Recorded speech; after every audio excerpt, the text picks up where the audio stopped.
Okay, I just finished removing the old doorstop molding from these two pieces of cedar door frame lumber.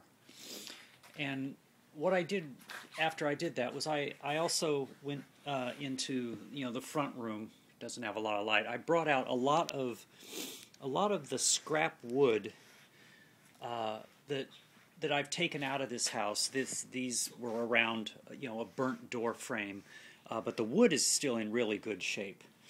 And this is some more. This is 1x4 over here. This is a piece of plywood that might come in handy as reinforcement. And I realized that to make a coffee table, bench, seat, sort of multi-purpose little table, I realized that these boards here, which I like, they're a little wide. I calculated out this, the space. Like 4 of them would come out. It would end up making it wider than 18 inches. I want the top of this table to be 18 by 36 inches. And so I have these which are a little narrower. And the reason I want that is because this is a table that we could set outside, and if it gets rained on, I want a space between the boards so that the boards can expand and contract with the weather, and they can dry out if they get rained on, that kind of thing. And so now I'm looking at the scrap lumber that I have.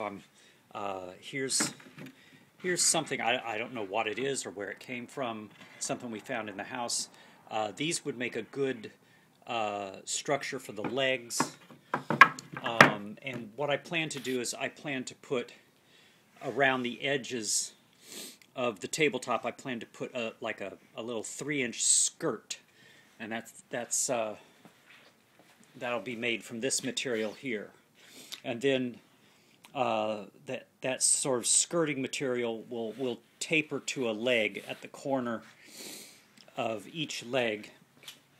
And for that, I'll be using this material over here, and those materials will be attached to these. This will be the unseen structure underneath the finish material that's on the outside of the table.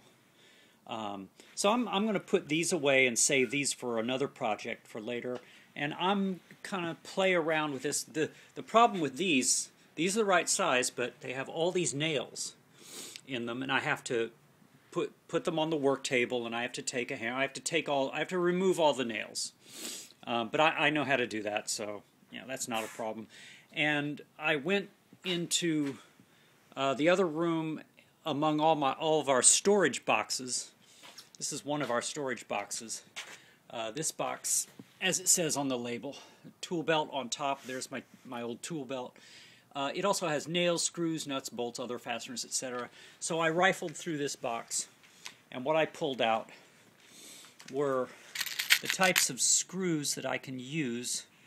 Let's see, yeah, that's a flathead screw that I can use, and that'll go through 3/4 of an inch thick wood, and that's the wood that I'm using for this project. And if I need larger ones, I have a variety of sizes of flathead screws that I can use here. So I'm going to play around with these materials and see what I come up with.